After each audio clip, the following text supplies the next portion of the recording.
জল ভরা মেঘ ওই দু চোখে দেখতে আমি পেয়েছি।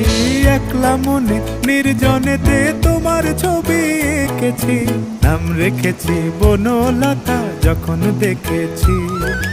হয়তো বা সেই ক্ষণেই তোমায় ভালোবেসেছি।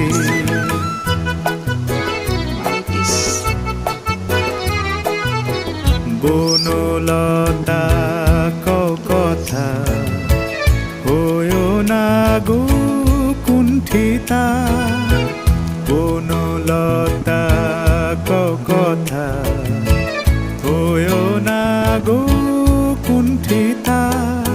একটি কথাই শুনবো বলে তাই তো কাছে এসেছি, বলবে কি গো আমিও তো তোমায় ভালোবেসেছি। একটি কথাই শুনবো বলে তাই তো কাছে এসেছি,